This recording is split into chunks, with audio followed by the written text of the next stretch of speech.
मैंने 1995 से प्रभु यीशु में विश्वास रखा। विश्वासी बनने के बाद मेरी बरसों पुरानी दिल की बीमारी चमत्कारिक ढंग से ठीक हो गई। मैं प्रभु की शुक्रगुजार थी, अक्सर दान भी देती थी। 3 साल के बाद मुझे परमेश्वर का और भी बड़ा आशीष मिला जब मैंने सर्वशक्तिमान परमेश्वर लौटे हुए प्रभु के कार्य को स्वीकारा। परमेश्वर के वचन पढ़कर मैंने जाना कि कैसे परमेश्वर इंसान को शुद्ध करने के लिए सत्य व्यक्त करता और अंत के दिनों में न्याय का कार्य कर सुंदर मंजिल की ओर ले जाता है। हाँ। मैंने सोचा परमेश्वर का आशीष पाकर अच्छी मंजिल पर पहुंचना है तो मुझे उसके लिए खुद को खपाना, कष्ट उठाना और त्याग करना चाहिए, नेक काम करनी चाहिए। तो मैं सुसमाचार का प्रचार और मेजबानी करने लगी और जो संभव था वो सब भी करने लगी। मैं मुश्किल हालात में जी रहे भाई बहनों को पैसों का दान भी देती। एक बार सुसमाचार का प्रचार करते समय मुझे पुलिस ने गिरफ्तार कर लिया, यातना दी और जेल में डाल दिया। तब भी परमेश्वर को धोखा देकर मैं यहूदा नहीं बनी। मुझे लगा मैंने इतने अच्छे काम किए हैं तो यकीनन मुझे परमेश्वर का आशीष मिलेगा। फिर 2018 में अचानक 20 साल पुरानी दिल की बीमारी ने फिर सिर उठाया। हाई ब्लड प्रेशर के कारण मैं 2 बार अस्पताल पहुंच गई। मैंने सोचा चाहे कुछ भी हो जाए मैं शिकायत नहीं करूंगी। मुझे परमेश्वर के आयोजनों और व्यवस्थाओं के प्रति समर्पित होना चाहिए। हैरत की बात थी कि मैं 2 हफ्तों में ही ठीक होकर घर आ गई। मैं परमेश्वर की बहुत आभारी थी। परमेश्वर का धन्यवाद। मैंने सोचा इतनी बीमार होकर भी मैंने शिकायत नहीं की, बल्कि ठीक होकर अपने काम में भी लग गई।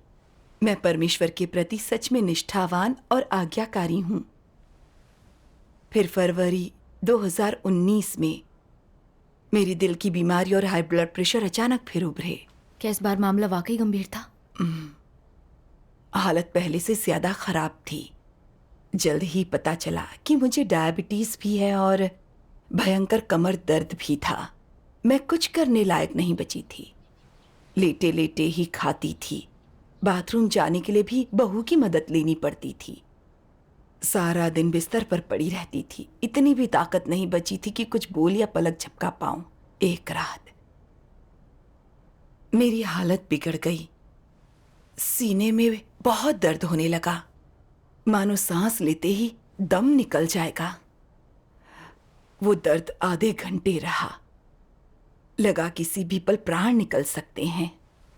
आपके लिए बड़ा मुश्किल वक्त रहा होगा, अचानक इतना बीमार हो जाना। सच है। इतनी पीड़ा में मैंने सोचा इतनी बीमार हूं कि पलकें भी नहीं झपक सकती। क्या मेरा समय आ गया? अगर मैं जिंदा नहीं बची तो राज्य में प्रवेश कैसे करूंगी? मुझे न कभी राज्य का आशीष मिलेगा, न मैं इसका शानदार दृश्य देख पाऊंगी। क्या मेरे लिए सब कुछ समाप्त हो गया? जितना सोचती मुझे उतना बुरा लगता। प्रार्थना करने पर भी परमेश्वर का इरादा न समझ पाई।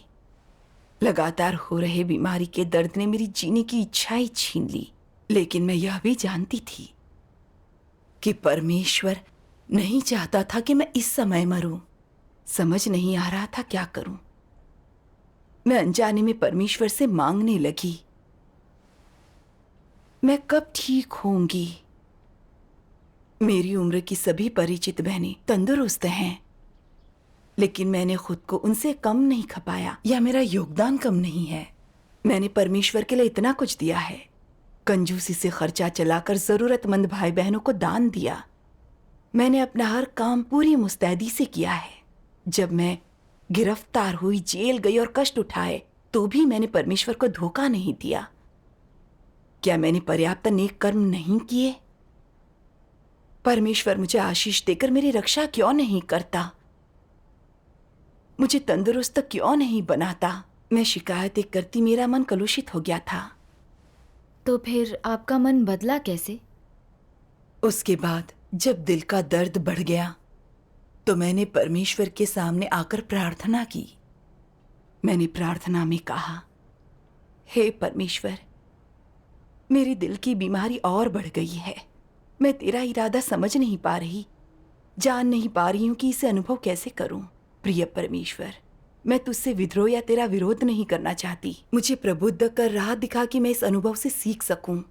प्रार्थना के बाद मेरे मन में परमेश्वर के ये वचन आए। बीमारी के प्रारंभ का अनुभव कैसे किया जाना चाहिए? तुम्हें परमेश्वर से प्रार्थना करने और उसकी इच्छा को समझने की तलाश में उसके सामने आना चाहिए और यह जांचना चाहिए कि तुमसे क्या भूल हुई थी या तुम्हारे भीतर वे कौन से भ्रष्ट स्वभाव हैं जिन्हें तुम हल नहीं कर सकते हो। तुम पीड़ा के बिना अपने भ्रष्ट स्वभावों को हल नहीं कर सकते। लोगों को कष्ट से संयमित करना ही होगा, तभी वे लिप्त न रहते हुए सदा परमेश्वर के सामने जिएंगे। जब दुख का सामना करना पड़ेगा तो लोग हमेशा प्रार्थना करेंगे। उस समय भोजन, वस्त्र या मौज मस्ती का कोई विचार नहीं होगा। अपने दिल में वे बस प्रार्थना करेंगे, जांचेंगे कि क्या उन्होंने भूल की है। ज्यादातर समय जब लोग अत्यंत पीड़ादायक गंभीर बीमारी या असामान्य रोग से घिर जाते हैं तो ये चीजें अनायास ही नहीं होती। चाहे तुम बीमार हो या स्वस्थ, इन सब के पीछे परमेश्वर की इच्छा होती है। आमीन। आमीन। आमीन। परमेश्वर के वचनों पर विचार करके मैं उसके इरादे स्पष्टता से समझ पाई। परमेश्वर इस बीमारी के जरिए मेरे प्राण नहीं ले रहा था, न ही वह कारण मुझे कष्ट दे रहा था, बल्कि मेरी बीमारी भ्रष्टता उजागर करने का परमेश्वर का तरीका था। वो मुझे बचा रहा था। परमेश्वर का धन्यवाद। मुझे परमेश्वर को दोष न देकर आत्मचिंतन करने की जरूरत है। सही है। तो परमेश्वर के किन वचनों से आपको मदद मिली? वचनों के कुछ ऐसे अंश थे जिनसे मैं उस समय की अपनी स्थिति को समझ पाई। मैं तुम्हें पढ़कर सुनाती हूँ। ठीक है। ठीक है। बहुत से लोग केवल इसलिए मुझ पर विश्वास करते हैं कि मैं उनको चंगा कर सकता हूँ। बहुत से लोग सिर्फ इसलिए मुझ पर विश्वास करते हैं कि मैं उनके शरीर से अशुद्ध आत्माओं को निकालने के लिए अपनी शक्तियों का इस्तेमाल करूंगा। और बहुत से लोग मुझसे बस शांति और आनंद प्राप्त करने के लिए मुझ पर विश्वास करते हैं। बहुत से लोग मुझसे सिर्फ और अधिक भौतिक संपदा मांगने के लिए मुझ पर विश्वास करते हैं। बहुत से लोग मुझसे सिर्फ इस जीवन को शांति से गुजारने और आने वाले संसार में सुरक्षित और स्वस्थ रहने के लिए मुझ पर विश्वास करते हैं। बहुत से लोग केवल नरक की पीड़ा से बचने के लिए और स्वर्ग के आशीष प्राप्त करने के लिए मुझ पर विश्वास करते हैं। बहुत से लोग केवल अस्थायी आराम के लिए मुझ पर विश्वास करते हैं और आने वाले संसार में कुछ हासिल करने की कोशिश नहीं करते। जब मैंने अपना क्रोध नीचे मनुष्य पर उतारा और उसका सारा आनंद और शांति छीन ली, तो मनुष्य संदिग्ध हो गया। जब मैंने मनुष्य को नरक का कष्ट दिया और स्वर्ग के आशीष वापस ले लिए, तो मनुष्य की लज्जा क्रोध में बदल गई। जब मनुष्य ने मुझसे खुद को चंगा करने के लिए कहा, तो मैंने उस पर ध्यान नहीं दिया और उसके प्रति घृणा महसूस की। मनुष्य मुझे छोड़कर बुरी दवाइयों तथा जादू टोने की मदद खोजने लगा। इंसान ने मुझसे जो कुछ मांगा वह सब जब मैंने वापस ले लिया, तो सब लोग गायब हो गए। इसलिए मैं कहता हूं कि मनुष्य मुझ पर इसलिए विश्वास करता है क्योंकि मैं बहुत अनुग्रह देता हूं, और प्राप्त करने के लिए और भी बहुत कुछ है। हाँ। मनुष्य का संबंध परमेश्वर के साथ केवल एक नग्न स्वार्थ है। यह आशीष देने वाले और लेने वाले के मध्य का संबंध है।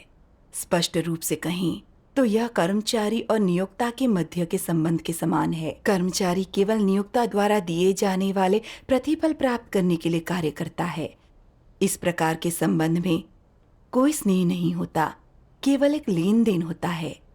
प्रेम करने या प्रेम पाने जैसी कोई बात नहीं होती, केवल दान और दया होती है। समझदारी नहीं, बस दबा आक्रोश और धोखा होता है। कोई अंतरंगता नहीं होती, केवल एक अगम खाई होती है। मैंने मनुष्य के लिए आरंभ से ही बहुत कठोर मानक रखा है। यदि तुम्हारी वफादारी इरादों और शर्तों के साथ आती है, तो मैं तुम्हारी तथाकथित वफादारी के बिना रहूंगा। क्योंकि मैं उनसे घृणा करता हूँ जो मुझे अपने इरादों से धोखा देते हैं और मुझसे शर्तों के साथ जबरन वसूली करते हैं। मैं मनुष्यों से यही चाहता हूँ कि वे मेरे प्रति वफादार हों और सब चीजें एक शब्द विश्वास के वास्ते और उसे साबित करने के लिए करें। आमीन। आमीन। परमेश्वर के न्याय के वचन सीने में चाकू की तरह घुस गए। मुझे बड़ी शर्म आई और मैं तुरंत होश में आ गई। मैं आत्मचिंतन करने लगी। मेरी इतने बरसों की आस्था का लक्ष्य आखिर क्या था?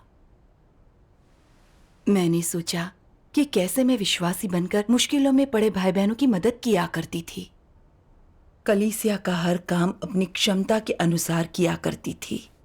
सीसीपी द्वारा गिरफ्तार कर यातना दिए जाने पर भी मैंने परमेश्वर को धोखा नहीं दिया। मुझे लगा मैंने बहुत अच्छे अच्छे काम किए हैं, लेकिन परमेश्वर के वचनों के प्रकाशन और तथ्यों के जरिए उजागर होने पर मुझे एहसास हुआ कि मैंने परमेश्वर की संतुष्टि के लिए खुद को खपाया या समर्पित नहीं किया, बल्कि मैंने उसका अनुग्रह और आशीष पाने, अच्छा स्वास्थ्य बनाए रखने और सुंदर मंजिल पाने के लिए ये सब किया था। तो जब मैं पहली बार बीमार पड़ी, मैंने सोचा चूंकि मैंने परमेश्वर के लिए खुद को इतना खपाया है तो वह मुझे मरने नहीं देगा, इसलिए मैंने परमेश्वर को दोष नहीं दिया। दूसरी बार हालत खराब थी। मैं अपना ख्याल रखने लायक बिल्कुल न रही। लंबी बीमारी से जूझते हुए सिर पर मौत का खतरा मंडराने लगा। मुझे आशीष पाने और स्वर्ग के राज्य में जाने के आसार धुंधले दिखने लगे। तब मुझे खुद को खपाने का पछतावा हुआ। मैं तो अपने पिछले त्याग और व्यय को लेकर परमेश्वर से बहुत ज्यादा बहस करने लगी। मैं परमेश्वर से सौदेबाजी करके उसे धोखा दे रही थी, जो उसके लिए खुद को खपाने से एकदम विपरीत था। मैंने विचार किया कि मैं इतनी गलत क्यों थी। परमेश्वर के वचनों ने बताया कि मेरी यह सोच गलत थी कि परमेश्वर के लिए खुद को खपाने, दान देने के कारण वो मुझे आशीष देगा, मुझे अच्छा स्वास्थ्य और अच्छा गंतव्य देगा। जैसा कि लौकिक जगत में व्यक्ति के काम के आधार पर उसे पारिश्रमिक देना उचित समझा जाता है, मैंने अपने कष्टों और त्याग को पूंजी समझा जिससे मैं अच्छी मंजिल के लिए परमेश्वर से सौदेबाजी कर सकती थी। और जब यह सब नहीं मिला तो मैं दोष देने, विद्रोह करने पर उतर आई। मैं एकदम अतर्क संगत थी। परमेश्वर पवित्र और धार्मिक है, वो चाहता है हम निष्ठा से दें।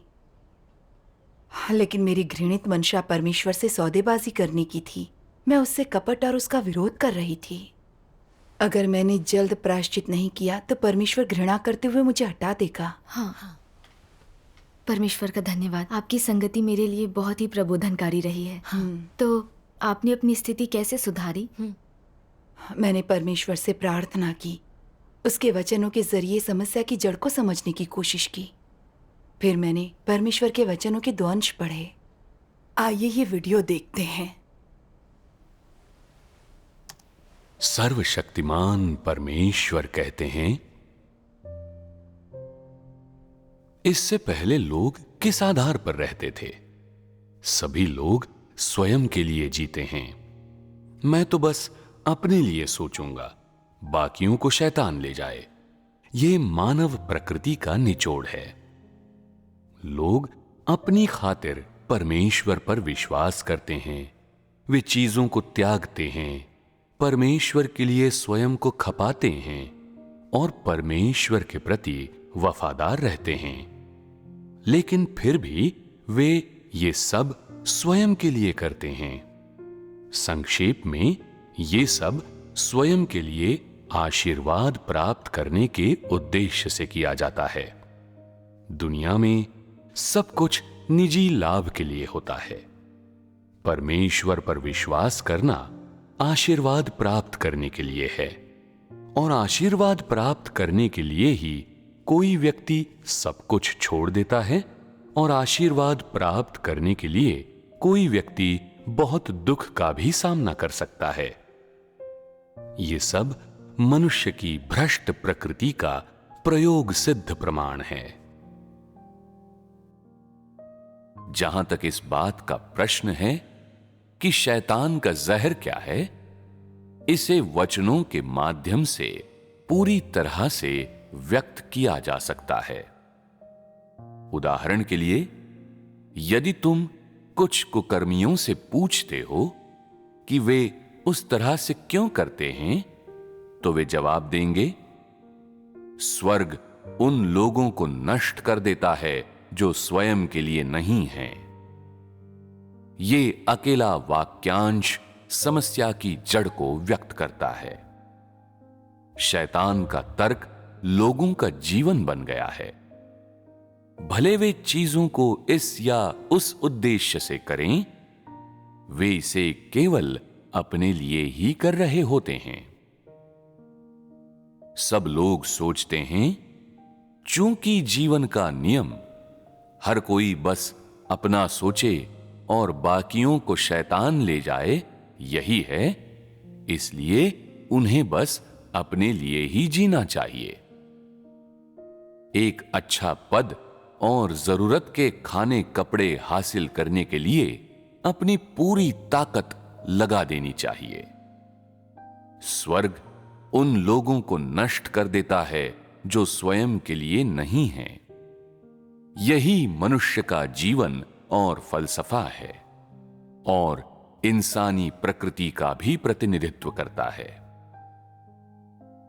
यह कथन वास्तव में शैतान का जहर है और जब इसे मनुष्य के द्वारा आत्मसात कर लिया जाता है तो ये उनकी प्रकृति बन जाता है। इन वचनों के माध्यम से शैतान की प्रकृति उजागर होती है। ये पूरी तरह से इसका प्रतिनिधित्व करते हैं। ये जहर मनुष्य का जीवन और साथ ही उसके अस्तित्व की नींव बन जाता है। ये भ्रष्ट मानव जाति पर लगातार हजारों सालों से इस जहर के द्वारा हावी रहा है। आमीन। आमीन। परमेश्वर के वचनों ने मेरी प्रकृति के सार को उजागर कर दिया। परमेश्वर के साथ मेरे सौदेबाजी करने और उसे धोखा देने की वजह यह थी कि शैतान मुझे बुरी तरह से भ्रष्ट कर चुका था। मेरे विचार और धारणाएं शैतानी विष से ही प्रभावित थे। मैं ऐसे शैतानी तर्क के अनुसार जी रही थी कि हर व्यक्ति अपनी सोचे बाकियों को शैतान ले जाए। और कभी घाटे का सौदा मत करो। अपने हित के लिए परमेश्वर से सौदेबाजी करती। मैं परमेश्वर से कुछ न कुछ हासिल करने और छोटे छोटे खर्चों के बदले उससे आशीष पाने की ताक में रहती थी। मैं शैतान के जहर के सहारे जी रही थी, स्वार्थी बनकर निजी हित चाहती थी। आशीष और लाभ न मिलने पर परमेश्वर को दोष भी देती। मेरे अंदर इंसानियत नाम की चीज नहीं थी। मैंने विचार किया कि किस तरह इंसान को बचाने के लिए परमेश्वर ने पहला देह धारण किया, उसके छुटकारे के लिए वह सूली चढ़ा। अपने दूसरे देह धारण में वह बड़े लाल अजगर के देश में आया। सीसीपी ने उसका उत्पीड़न किया। धार्मिक जगत ने उसकी निंदा कर उसे नकारा। परमेश्वर ने भयंकर कष्ट और अपमान सहा, फिर भी हमारे सिंचन और पोषण के लिए सत्य व्यक्त किया। परमेश्वर ने हमसे कभी कुछ नहीं मांगा। बिल्कुल। वह इंसान के लिए चुपचाप खुद को खपाता रहा है। लेकिन मैंने परमेश्वर का प्रेम चुकाने की कभी नहीं सोची, बल्कि उससे आशीष और अच्छी मंजिल की मांग की, और इच्छा पूरी न होने पर मैंने उसे दोषी ठहराया। मेरा ज़मीर आखिर कहाँ था? मैं तो इंसान कहलाने लायक भी नहीं थी। उसके राज्य में प्रवेश करने की तो बात ही छोड़ो। जब सब समझ आया तो मुझे खुद से नफरत हो गई और मैंने परमेश्वर का आभार माना। अगर मैंने बीमारी से बिस्तर न पकड़ा होता, मौत का भय न होता, तो मैंने कभी आत्मचिंतन न किया होता। गलत रास्ते पर चलती रहती, मुझे पता भी न चलता और परमेश्वर मुझे त्याग कर निकाल देता। परमेश्वर ने मुझ पर दया करके मुझे गलत रास्ते पर जाने से बचा लिया। उसने अपने वचनों के न्याय और ताड़ना और बीमारी के शोधन द्वारा मुझे जगाया। मुझे आत्मचिंतन करने और अपनी शरण में आने दिया। यह सब परमेश्वर के उद्धार और प्रेम का ही अंग था। मैंने भावुक होकर परमेश्वर से प्रार्थना की, प्रिय परमेश्वर, अब मुझे समझ आया कि यह बीमारी मेरे लिए तेरे प्रेम और उद्धार का अंग है। मैं समर्पण को तैयार हूं। केवल इस तरह के न्याय, ताड़ना, परीक्षण और शोधन के जरिए ही मैं अपनी गलत मंशाएं पहचान कर भ्रष्ट स्वभाव बदल सकती हूँ। मैं अपने गलत लक्ष्य और धारणाएं बदलने और परमेश्वर के प्राणी का कर्तव्य निभाने को तैयार हूँ। परमेश्वर का धन्यवाद। फिर मैंने देहधारी परमेश्वर के वचनों का यह अंश देखा।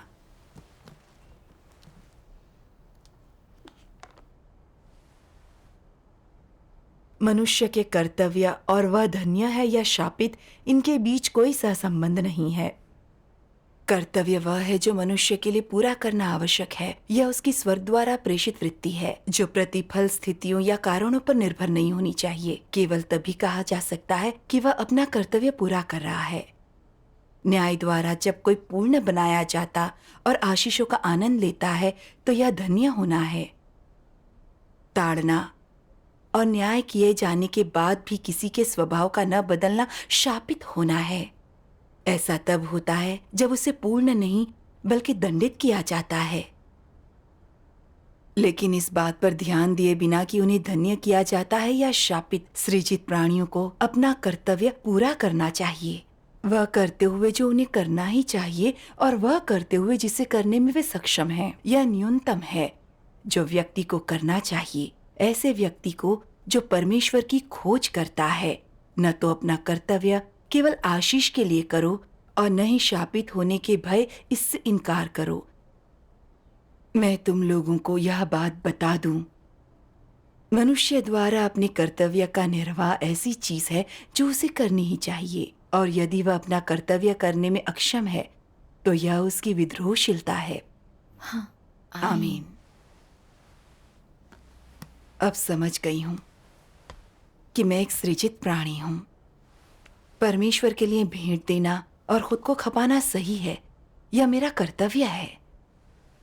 मुझे परमेश्वर से कुछ मांगना नहीं चाहिए, लेकिन मैं अपनी घृणित मंशाओं के तहत अपने खर्च के बदले परमेश्वर से आशीष और अच्छी मंजिल चाहती थी। मैं कितनी गलत थी। हाँ, परमेश्वर ने मुझे जीवन दिया। वह मुझे अच्छा स्वास्थ्य और मंजिल दे या ना दे, मुझे अपने कर्तव्य में उसका अनुसरण और उसके लिए खुद को खपाना चाहिए। जैसे किसी बच्चे को हमेशा अपने माता पिता का सम्मान करना चाहिए, भले ही वे बच्चे के साथ कैसा भी बर्ताव करें, उसे उनकी संपत्ति मिले या ना मिले। हाँ, क्योंकि ये जिम्मेदारियां और कर्तव्य हैं। सच में। भले अभी मेरा स्वास्थ्य ठीक नहीं हुआ था और हालत खराब थी, लेकिन अब मैं परमेश्वर को गलत समझकर उसे दोष नहीं दे रही थी। चाहे मैं ठीक हो पाऊं या नहीं, मैं परमेश्वर के आयोजनों और व्यवस्थाओं के प्रति समर्पित होऊंगी। परमेश्वर का धन्यवाद। बहन, आपने कहा कि आप खुद को खपाकर परमेश्वर के लिए अच्छा काम कर रही हैं और आपको उसकी प्रशंसा मिलेगी, इसीलिए आपने खुद को खपाने को ज़्यादा महत्व दिया। बाद में इस बारे में आपके ख्याल कैसे रहे? हाँ, जहां तक यह सवाल है कि नेक कर्म कौन से हैं और कौन से कर्म से परमेश्वर की प्रशंसा मिलती है, पहले मैं इन्हें अपनी धारणाओं और कल्पनाओं के आधार पर परखती थी, लेकिन यह परमेश्वर की इच्छा नहीं है। फिर परमेश्वर के वचनों में न्याय का मानक पता चलने पर मैं समझ गई कि नेक कर्म क्या होते हैं। परमेश्वर के वचन कहते हैं, यह तुम पढ़ोगी? जरूर। वह मानक क्या है जिसके द्वारा किसी व्यक्ति के कर्मों का न्याय अच्छे या बुरे के रूप में किया जाता है? यह इस बात पर निर्भर करता है कि अपने विचारों, अभिव्यक्तियों और कार्यों में तुम में सत्य को व्यवहार में लाने और सत्य वास्तविकता को जीने की गवाही है या नहीं। यदि तुम्हारे पास यह वास्तविकता नहीं है या तुम इसे नहीं जीते, तो इसमें कोई शक नहीं कि तुम कुकर्मी हो। परमेश्वर कुकर्मियों को किस नज़र से देखता है? तुम्हारे विचार और बाहरी कर्म परमेश्वर की गवाही नहीं देते, ना ही वे शैतान को शर्मिंदा करते या उसे हरा पाते हैं। बल्कि वे परमेश्वर को शर्मिंदा करते हैं और ऐसे निशानों से भरे पड़े हैं जिनसे परमेश्वर शर्मिंदा होता है। तुम परमेश्वर के लिए गवाही नहीं दे रहे, ना ही तुम परमेश्वर के लिए अपने आप को खपा रहे हो, ना परमेश्वर के प्रति अपनी जिम्मेदारी पूरी कर रहे हो। तुम अपने लिए काम करते हो। अपने फायदे के लिए से क्या अभिप्राय है? शैतान के लिए काम करना। इसलिए अंत में परमेश्वर यही कहेगा, हे कुकर्म करने वालों, मेरे पास से चले जाओ। परमेश्वर की नज़र में तुमने अच्छे कर्म नहीं किए हैं, बल्कि तुम्हारा व्यवहार दुष्टों वाला हो गया है। तुम्हें पुरस्कार नहीं दिया जाएगा और परमेश्वर तुम्हें याद नहीं रखेगा। क्या यह पूरी तरह से व्यर्थ नहीं है? चूंकि तुम निश्चित हो कि यह रास्ता सही है, इसलिए तुम्हें परमेश्वर के प्रति निष्ठा रखते हुए अंत तक इस पर चलना चाहिए। चूंकि तुमने देख लिया है कि स्वयं परमेश्वर तुम्हें पूर्ण बनाने के लिए पृथ्वी पर आया है, इसलिए तुम्हें अपना दिल उसे समर्पित कर देना चाहिए, चाहे वो जो भी करे। अंत में तुम्हारे लिए प्रतिकूल परिणाम भी निर्धारित कर दे, तो भी अगर तुम उसका अनुसरण कर सकते हो, तो यह परमेश्वर के सामने अपनी पवित्रता बनाए रखना है। परमेश्वर को एक पवित्र आध्यात्मिक देह और एक शुद्ध कुमारापन अर्पित करने का अर्थ है परमेश्वर के सामने ईमानदार दिल बनाए रखना। मनुष्य के लिए ईमानदारी ही पवित्रता है और परमेश्वर के प्रति ईमानदार होने में सक्षम होना ही पवित्रता बनाए रखना है। आमीन। इन्हें पढ़कर समझी कि परमेश्वर चाहता है कि लोग सच्चे बने, बिना किसी अपेक्षा के वे उसके लिए त्याग करें, सत्य का अभ्यास कर कर्तव्यों में परमेश्वर की गवाही दें। असल में नेक कामों का यही अर्थ है। हाँ, पहले नेक कामों की मेरी समझ विकृत थी। मुझे लगता था अगर मैं खुद को खपाती हूँ, कष्ट सहती और त्याग करती हूँ तो मैं नेक काम संचित कर रही हूँ जिन्हें परमेश्वर याद रखेगा। फिर मुझे याद आया कि किस तरह अनुग्रह के युग में प्रभु यीशु ने भेंट देने के लिए एक गरीब विधवा की प्रशंसा की थी। ज्यादातर लोगों को लगा कि उसके कुछ सिक्कों की कोई खास कीमत नहीं थी, लेकिन परमेश्वर यह नहीं देखता कि किसने कितना दान दिया है, वह उनकी नीयत देखता है। विधवा को परमेश्वर में सच्ची आस्था थी। वह कोई सौदेबाजी या लेन देन नहीं कर रही थी, इसलिए उसे परमेश्वर की प्रशंसा मिली। हाँ। मैंने खुद को खपाया था, उस विधवा से कई गुना ज्यादा दिया था, तो परमेश्वर ने मेरी प्रशंसा क्यों नहीं की? परमेश्वर को मेरे व्यय से चिढ़ नहीं थी, उसे मेरी धूर्त मंशाओं और कपट से चिढ़ थी। मैं परमेश्वर के साथ ईमानदार नहीं थी। मेरा दान सौदेबाजी और अशुद्ध था, और इस तरह से मैंने चाहे जितना दिया होता वो कभी भी नेक काम न कहलाता। हाँ। परमेश्वर की इच्छा का एहसास होने पर मैंने उससे प्रार्थना की कि अब मुझे चाहे स्वास्थ्य लाभ और अच्छी मंजिल मिले या ना मिले, लेकिन मैं अब भी परमेश्वर के प्रेम के प्रतिदान के लिए खुद को खपाऊंगी। परमेश्वर का धन्यवाद।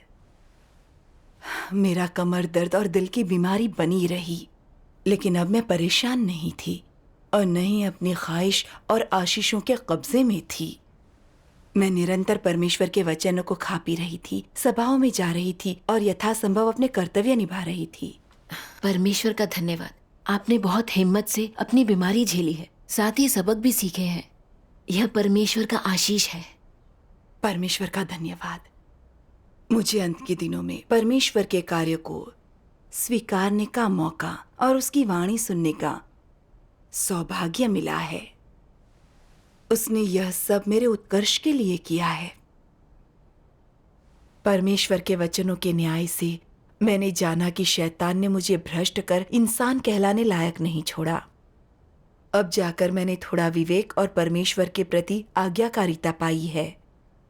अब चूंकि मुझ में बदलाव आ गया है, मैं अगर मर भी जाऊं तो मेरा जीवन व्यर्थ नहीं जाएगा। आशीषों की इच्छाओं का त्याग करके और बीमारी को रुकावट न बनने देकर मैं स्थिर महसूस करती हूँ।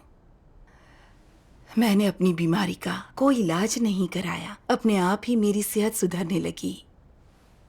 अब मैं कंप्यूटर पर काम कर सकती हूँ, परमेश्वर के लिए गवाही के लेख लिख सकती हूँ, मैं अब अपना ध्यान भी रख सकती हूँ। परमेश्वर का धन्यवाद। मैं तहे दिल से परमेश्वर का धन्यवाद करती हूँ कि उसने मेरी बीमारी के जरिए मुझे सबक सिखाया और मैं अपने लिए उसका उद्धार और प्रेम देख पाई। मुझे परमेश्वर के वचनों का एक अंश याद आया। हम साथ पढ़ें? ठीक है, ठीक है।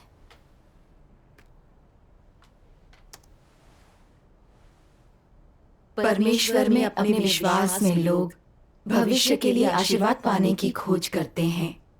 यह उनकी आस्था में उनका लक्ष्य होता है। सभी लोगों की यही अभिलाषा और आशा होती है, लेकिन उनकी प्रकृति के भीतर के भ्रष्टाचार का हल परीक्षण के माध्यम से किया जाना चाहिए। इंसान के जो जो आयाम अशुद्ध हैं, उनका शोधन किया जाना चाहिए। यह परमेश्वर की व्यवस्था है। परमेश्वर तुम्हारे लिए एक वातावरण बनाता है, परिष्कृत होने के लिए बाध्य करता है, जिससे तुम अपने खुद के भ्रष्टाचार को जान जाओ। अंततः तुम उस बिंदु पर पहुंच जाते हो जहां तुम मरना, अपनी योजनाओं और इच्छाओं को छोड़ना, परमेश्वर के शासन और योजनाओं का पालन करना पसंद करते हो। इसलिए अगर लोगों में बरसों का शुद्धिकरण नहीं है या कुछ हद तक कष्ट नहीं सहे हैं, तो वे अपनी सोच और हृदय में दैहिक भ्रष्टाचार के बंधन से मुक्त नहीं हो पाएंगे। जिन भी पहलुओं में तुम अभी तक शैतान के बंधन में हो, जिन भी पहलुओं में अभी तक तुम्हारी इच्छाएं और अपेक्षाएं हैं, यही वे पहलू हैं जिनमें तुम्हें कष्ट उठाना होगा।